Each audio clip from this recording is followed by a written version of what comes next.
Hi friends, Bommi Siddhartha சீரியலை பற்றி தான் நம்ம இந்த வீடியோக்குள்ளே நம்ம பார்க்க போகிறோம். நம்ம வீடியோக்குள்ளே போகிறதுமே நம்ம சேனலுக்கு யாரெல்லாம் சப்ஸ்கிரைப் பண்ணலாம் அவங்களாம் சப்ஸ்கிரைப் பண்ணிக்கிடுங்க. பக்கத்தில் உள்ள பெல் பட்டனை கிளிக் பண்ணிடுங்க. வாங்க வீடியோக்குள்ளே போகலாம். நம்பூதிரி சித்தார்த்தோட வீட்டுக்கு வராங்க. அப்போ தாத்தா சொல்கிறாங்க, சித்தார்த் எங்கே போனால் என்ன ஆனானே தெரியல நம்பூதிரி அப்படின்னு சொல்லவும், அப்போ உடனே ராணிக்கிட்ட கேட்குறாங்க, ராணி நீ உண்மையை சொல்லு, நீ ஏதோ சித்தார்த்தை பற்றி உனக்கு தெரிஞ்சிருக்குது, ஆனால் நீ எங்ககிட்ட மறைக்கிற அப்படிங்கவும் ராணி மௌனமாக இருந்துட்டு இருக்கிறாங்க. சித்தார்த்தை பற்றி நான் எப்படி சொல்ல முடியும், அதை மட்டும் நான் சொன்னாக்கி உங்களால் தாங்கிக்க முடியாது அப்படின்னு ராணி மனசுக்குள்ளே நினச்சிட்டு இருக்கும்போது எங்கே பார்த்தோம்னா சாவித்திரி டீம் எல்லாரும் நின்று பார்த்துட்டு இருக்கிறாங்க.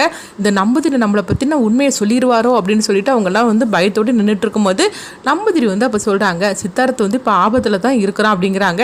இதை கெட்டதுமே குடும்பத்தில் உள்ளவங்க அவ்வளோ அதிர்ச்சி அடைகிறாங்க. உடனே எல்லாரும் கேட்குறாங்க, எப்படியா சித்தார்த்தை காப்பாற்றணும், என்ன சொல்கிறீங்க நம்பூதிரி அப்படின்னு சொல்லி தாத்தா பாட்டின்னு எல்லாருமே கேட்கும் போது அப்போ நம்பூதிரி சொல்கிறாங்க, சித்தார்த்தை காப்பாற்றணும்னா நீங்கள் எல்லாரும் சேர்ந்து ஒரு பூஜை பண்ணணும் அப்படிங்கிறாங்க. இதை கேட்டதுமே குடும்பத்தில் உள்ளவங்க சொல்கிறாங்க, சித்தார்த்தை காப்பாற்றுறதுக்காக நாங்கள் என்ன பூஜைனாலும் பண்ண தயாராக இருக்கிறோம் அப்படிங்கவும், அந்த பூஜை ஆரம்பித்து முடிகிற வரைக்கும் நீங்கள் யாருமே ஒரு தண்ணி கூட குடிக்கக்கூடாது, அப்படி நீங்கள் விரதம் இருக்கணும். அப்படி இந்த விரதத்தில் ஏதாவது தப்பு நடந்துருச்சுன்னா அதுக்கப்புறம் சித்தார்த்தை நம்மளால் காப்பாற்றவே முடியாது.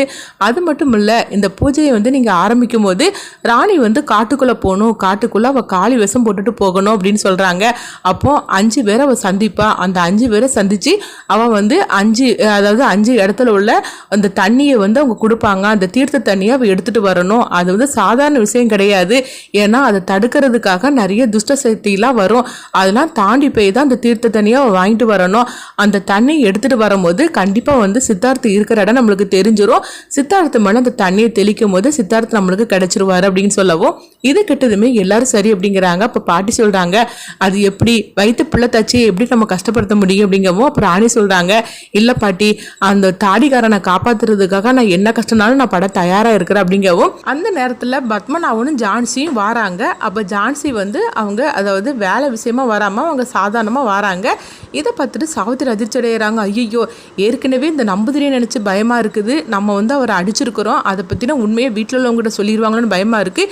இந்த மாதிரிக்கு நேரத்தில் இவரும் ஜான்சி அழைச்சிட்டு வந்திருக்காரு, என்ன நடக்க போதே தெரியலன்னு சொல்லிட்டு எல்லாருமே பதட்டமாக இருக்கும்போது ஜான்சியை பார்த்ததுமே வாமா அப்படிங்கிறாங்க. அப்போ உடனே ஜான்சியை பார்த்ததுமே கேட்குறாங்க, ஏன்னா அவங்க புடவையெல்லாம் கட்டிட்டு வந்திருக்கிறாங்க, என்னம்மா உனக்கு உடம்பு சரியாச்சுதா, நீ இன்னும் டியூட்டியாக வரலேன்னு கேட்கும்போது, இல்லை நான் ரெஸ்ட் எடுக்கிறேன், நான் டியூட்டிக்கு போகலை அப்படின்னு சொல்லவும், இப்போ பத்மநாபன் சொல்கிறாங்க, ஜான்சி மேடம் நம்ம வீட்டில் தான் ஒரு 2-3 நாளைக்கு இருப்பாங்க அப்படிங்கவும், இது கெட்டதுமே குடும்பத்தில் உள்ள அவ்வளோருமே சந்தோஷப்படுதாங்க. அப்போ அவங்க சொல்கிறாங்க, நீ வந்திருக்கிற, ஆனால் அந்த சந்தோஷத்தை கூட எங்களால் முழுசாக அனுபவிக்க முடியல, ஏன்னா சித்தார்த்து காணலை, அதனால் சித்தார்த்து கிடைக்கிறதுக்காக நாங்களாம் பூஜை பண்ண போகிறோம் அப்படிங்கவும், அப்போ இதில் நானும் கலந்துக்கிடுதேன் அப்படின்னு ஜான்சி சொல்கிறாங்க. தாராளமாக கலந்துக்கோமா, ஆனால் இது கொஞ்சம் கஷ்டமான பூஜை அப்படிங்கும்போது பரவாயில்ல, இந்த குடும்பத்துக்காக நான் என்னனாலும் பண்ண தயாராக இருக்கிறேன் அப்படின்னு ஜான்சி சொல்லவும், இதை கேட்டு தாத்தா பாட்டி எல்லாருமே சந்தோஷப்பட்டுட்டு இருக்கிறாங்க. இங்கே பார்த்தோம்னா சாவித்திரி டீம் அதிர்ச்சடைகிறாங்க. இது என்னது, குடும்பத்தில் உள்ள அவ்வளோருமே ஒன்று சேர்ந்துட்டாங்க, நம்மளை தீர்த்துக்கிட்டதுக்காக இவங்க எல்லாரும் கை கோத்துருக்குறாங்க. ஆனால் இந்த விஷயத்தை பற்றி உடனே நம்ம எச்சினி கிட்ட சொல்லணும். ஏன்னா ராணி பூஜை செய்கிறதுக்காக அவள் காளி விஷம் போட்டு அவள் காட்டுக்குள்ளே போகிறா. அதனால ராணியோட கதையை இதுதான் முடிக்கிறதுக்கு நம்மளை சரியான சந்தர்ப்பம். எச்சினி கிட்ட இந்த விஷயத்த சொன்னோம்னா கண்டிப்பாக ராணியோட கதையை முடிச்சிருவோம் அப்படின்னு சொல்லவோ, உடனே தமனாவும் அவங்க ரகுரன்னு சொல்கிறாங்க, உங்களுக்கு தான் இந்த மாதிரிக்கெலாம் சரியான ஐடியாலாம் கிடைக்குது, உடனே போட்டிருந்தீங்களா அப்படிங்கவும், உடனே சாவித்திரி சொல்கிறாங்க, என்னை இப்போ பாராட்டாதீங்க, ராணியோட கதையை முடிச்சதுக்கப்புறமே என்னை பாராட்டுங்க அப்படிங்கிறாங்க. நீ எச்சினிக்கு ஃபோனை போடு அப்படிங்கவும், உடனே தமனாவும் எச்சினிக்கு ஃபோனை போடுறாங்க. ஆனால் ஃபோன் எடுக்கவே இல்லை. இந்த எச்சினி என்ன தான் ஆனால் அவளுக்கு ஃபோன் பண்ணால் ஃபோன் போகவே மாட்டுக்குது அப்படின்னு சொல்லிட்டு எரிச்சலோடு இருக்கவும், அப்போது சாவித்திரி சொல்கிறாங்க, நம்ம எச்சினி இருக்கிற இடத்துக்கு நம்ம போகலாமா அப்படின்னு சொல்லிட்டு இருக்கிறாங்க. இந்த மாதிரி நடந்துட்டுருக்கு. எங்கே பார்த்தோம்னா பொம்மியை தான் காட்டுறாங்க. பொம்மியை சித்தார்த்தை எப்படியாவது காப்பாற்றணும்னு சொல்லிக்கிட்டு அவங்க ஒரு 3 சாமியார்ட்ட கேட்கவும் அவங்களும் ஆசீர்வாதம் கொடுக்குறாங்க. அப்போ அவங்க சொல்கிறாங்க, இதுக்காக நாங்கள் பூஜை பண்ண தயாராக இருக்கிறோம், ஆனால் அந்த பூஜைக்கு ஒரு கர்ப்பமான ஒரு பொண்ணு தேவைப்படும் அப்படிங்கிறாங்க. உடனே அவங்க பொம்மி சொல்கிறாங்க, அதை நான் ராணியை நான் அழைச்சிட்டு வரேன் அப்படின்னு சொல்லவும், உடனே அவங்களும் சரி அப்படிங்கிறாங்க. எங்கே பார்த்தோம்னா ராணி எப்படியாவது தாடிக்காரனை காப்பாற்றியே தீரணும், அதுக்காக நான் என்னுடைய உயிரையும் கொடுக்க நான் தயாராகிட்டேன், ஆனால் நான் வயிற்றில் என் குழந்தை இருக்குது, அந்த குழந்தையை காப்பாற்றுறதுக்காக தான் நான் என் உயிரே வச்சிருக்கேனே தவிர மற்றபடி அவனுக்காக நான் என் உயிரையே கொடுக்க தயாராகிட்டேன், தாடிக்காரனையும் என் குழந்தையும் எப்படியாவது காப்பாற்றியே தீரணும் அப்படின்னு சொல்லிட்டு இருக்கிறாங்க. அடுத்து பார்த்தோம்னா பொம்மியோட ஃபோட்டோக்கு முன்னாடி அந்த கல்லை வச்சு அவங்க வேண்டிக்கிட்டு இருக்கிறாங்க, பொம்மியக்கா எப்படியாவது தாடிக்காரனை நான் காப்பாற்றணும் அப்படிங்கும்போது உடனே பொம்மி வந்துருந்தாங்க. அப்போ பொம்மி சொல்கிறாங்க, இங்கே பாரு ராணி, நீ காட்டுக்குள்ளேருந்து நீ வரப்போறன்னு விஷயம் எனக்கு தெரியும் அப்படின்னு சொல்லவும், ஆமாக்கா உனக்கு எனக்கு தெரியாத விஷயம் அப்படிங்கும்போது நீ காட்டுக்குள்ளே நீ சீக்கிரமே வரணும்.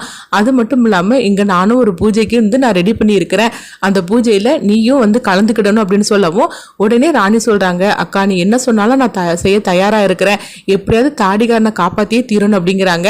அதுக்காக தானே நானும் இந்த மாதிரிக்கு ஒரு பூஜை பண்ண தயாராக இருக்கிறேன் அப்படின்னு பொம்மி சொல்லிட்டு இருக்கவும் சரி தாங்க அப்படிங்கிறாங்க. அடுத்து பார்த்தோம்னா நம்பூதிரி வந்து இந்த பூஜைக்குள்ளே ரெடி பண்ணிகிட்டு இருக்கிறாங்க. அப்போது ராணியை வந்து காளியாக வந்து அதாவது அந்த மாதிரிக்கு ட்ரெஸ் எல்லாம் போட்டுட்டு வந்து உடுத்துட்டு வர சொல்லவும் உடனே வந்து ராணியும் போகிறாங்க.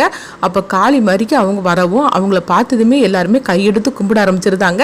அந்த அளவுக்கு ராணி வந்து காளியாகவே மாறி வராங்க. அவங்கள பார்த்ததுமே சாவித்திரி டீம் வந்து அதிர்ச்சி அடைகிறாங்க.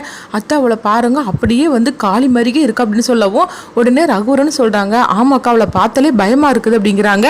அப்போ பாட்டி தாத்தா எல்லாருமே வந்து அவங்க நம்பூதிரிட்ட சொல்லிட்டு இருக்கிறாங்க, என்ன இருந்தாலும் சரிதான், ராணியை வந்து காட்டுக்குள்ளே அனுப்புறதுன்னு நினச்சா எனக்கு கொஞ்சம் பயமாக தான் இருக்குது, அவள் வயிற்று பிள்ளைத்தாச்சி வேறு அப்படிங்கும்போது இப்போ நம்பூதிரி சொல்கிறாங்க, அவள் இப்போ ராணி கிடையாது, அவள் காளியாக்கும், அப்படி இருக்கும்போது நீங்கள் ஒன்றும் பயப்பட வேண்டாம், அவள் நல்லபடியாக போயிட்டு கண்டிப்பாக நம்ம நினச்ச மாதிரிக்கு தீர்த்த தண்ணிலாம் வாங்கிட்டு அவள் கண்டிப்பாக நல்லபடியாக வந்துடுவா, நீங்கள் எதை பற்றி நீங்கள் கவலைப்பட வேண்டாம் அப்படின்னு நம்பூதிரி சொல்லவும் பார்த்தோம்னா ராணி வந்து காளியாக அவதரித்து அவங்க அங்கேருந்து நேராக காட்டுக்குள்ளே கிளம்பி போயிட்டுருக்குறாங்க. இங்கே பார்த்தோம்னா பொம்மியும் வந்து சித்தார்த்தை காப்பாத்துறதுக்காக அந்த 3 சாமியார் வந்து பூஜைக்கெல்லாம் ரெடி பண்ணிட்டு இருக்கிறாங்க. பொம்மியும் ராணியும் சேர்ந்து சித்தார்த்த மனோகிட்ட இருந்து எப்படி காப்பாற்ற போறாங்க அப்படின்னு சொல்லிட்டு நம்மளும் வெயிட் பண்ணி பார்க்கலாம்.